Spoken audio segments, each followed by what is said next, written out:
What's going on, guys? Welcome back. So today we're actually going to be assembling a budget gaming PC in the price range of around $775, which was the cost of everything that you see here at the time of filming. Basically, the point of today's build is to build a decent gaming PC that can also handle streaming, particularly with the title Fortnite, as it is the hottest game right now. So hopefully it's relevant enough and some of you guys are interested in building a PC similar to this one. The other thing that I wanted to mention is that we'll actually be doing a streaming test. That'll be a separate video from this one, and it's gonna be weird because the streaming video is actually gonna hit the YouTube channel before this video does. And the reason for that is because this video actually has to live on Floatplane a week early, so there's gonna be a bit of swaparoo time travel stuff going on, so hopefully that's not too confusing. That being said, we are gonna do a little bit of gameplay testing with Fortnite at the end of this video, so make sure you stay tuned for that so we can check on the performance of the system we've just assembled. So starting with the parts here, we've got an AeroCool Cylon. This is a $50 case, and it's super budget. It's got a tempered glass. No, actually it looks like tempered glass, but it's actually acrylic, and somehow it managed to ship without any visible scratches. It's kind of miraculous. We'll see exactly how long that lasts though. Additionally, we have a couple 120 mounts at the front, a 120 fan at the back. There's enough room for cable management behind the motherboard tray. There's a power supply basement, so you can route more cables there for a cleaner looking system. Proper dust filtration. You also got USB 3 at the front and a built-in micro and regular SD card reader, which is kind of interesting for a budget PC or a budget case, but okay. Full disclaimer, full disclosure, AeroCool is sponsoring this build as well as the case, obviously, so without them, this build and this video would not have been possible, so thanks to them. If you want to check out this case, I'll put a link for that in the description, along with all the other components that we have here. Additionally, we have our CPU, which is the AMD Ryzen 1600, a fantastic CPU, still one of the best bang for the buck options on the market, in my opinion. It's got 6 cores and 12 threads, and honestly, if we weren't making this a streaming-oriented PC, we could probably get away with a much cheaper CPU than this one, but the multi-threaded element here is really gonna help us out on that live encoding aspect. We also have an Asus Prime B350 Plus motherboard, a tried and true option in my experience personally, that is also going to be able to get us some pretty decent overclocks with our CPU. It's got all the connectivity we'd also need for a budget gaming PC. Memory, we have a dual channel 8GB kit of G.Skill Ripjaws 5 DDR4 at 3200 speed. And remember, memory frequency is very important when it comes to a Ryzen-based system because of its integration with Infinity Fabric and how it works in the Zen architecture. If this was an Intel-based system, we probably could have gotten away with a cheaper / slower kit, but all things considered, this should actually help our frame rate out quite a bit.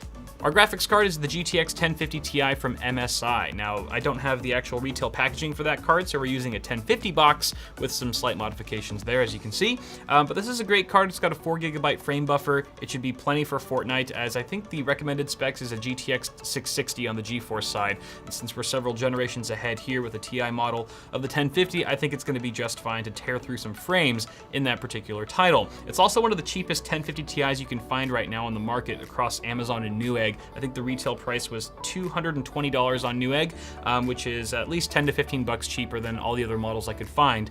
We also have a 550 watt power supply from EVGA. There's no other gaming oriented branding here. It's more of a budget entry level unit, but you still get 80+ bronze certification, and the cables are all sleeved in black. So even though we have a budget system here, we don't have to compromise with any nasty ketchup and mustard cables, thank God. And then finally, we have our storage down there, an A55 256 gig silicon power SSD, which we're going to be putting our operating system and frequently used applications onto.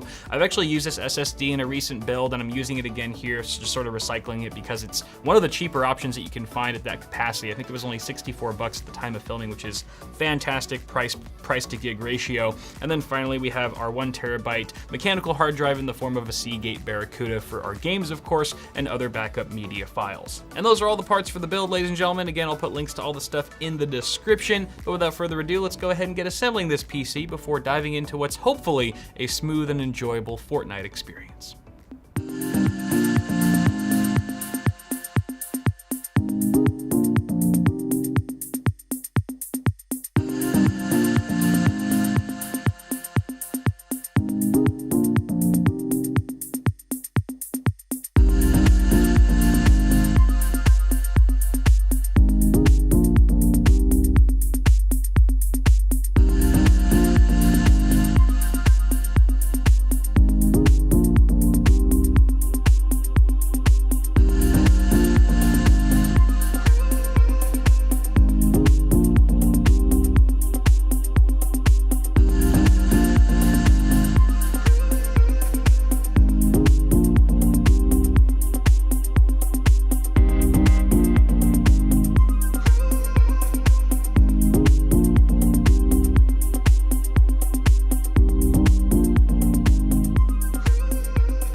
All right, the build is complete. You can see I've already jumped into Fortnite, not wasting any time here, and I've already died. I'm actually spectating one of my squad mates, just a random dude. He's probably much better than I am, so it'll at least be more interesting to watch him than me. And we still get a look at the performance that we're getting on this PC. For the record, we're using high settings. The way Fortnite works, you can go low, medium, high, or epic. I didn't really see a huge difference visually speaking going from high to epic, but it did tank our frame rate quite a bit, so I didn't really see a point in going epic, so that's why we're on high. Still looks beautiful. Everything looks really crisp. We're, of course, at 1920 by 1080 here in windowed mode, and we also have a frame rate here, our fraps counter, anywhere from 60 to 80 FPS depending on the scene that we're looking at, which is fantastic. And when I was playing, I actually gamed for a good half an hour or so with the current settings, and it's really smooth. It's super smooth. Of course, we're not streaming yet, so time will tell to see how that holds up, but everything's looking really good so far. I did want to mention that instead of the Ryzen 5 1600, I actually had to swap it out for a 1600X. You can see here in hardware monitor, it's actually the XQ, because the 1600 that I have on hand didn't realize, or I completely forgot that it's in use at the moment, and it's actually not very convenient for me to get to it right now, so that's why I had to swap it out for the X. But this is overclocked to 3.9 gigahertz, which a non-X 1600 should be able to hit no problem unless you get really unlucky and you have a below average chip. But for the most part, you shouldn't see really any performance degradation or difference, for that matter, going from a 1600X to a 1600 given our current settings. Now, what will change with a 1600X is your temperatures, because now we're dealing with a 95 watt TDP chip as opposed to 65 watts, which is why we're kind of getting warm here at 81 degrees C, which is a little bit toasty for my liking. Rest assured, I would say anywhere from a 5 to 10 degree drop could be seen going to a non-X 1600. Of course, we'll verify that later. Our memory, you can see, is running at 3000 megahertz as opposed to 3200, which is what we were striving for. That's because 3200 speed RAM was crashing the game nonstop. I would play for about 30 seconds, I'd get into the game, and then it would crash every single time. It took me a long time to figure out that it was actually our memory causing the issue.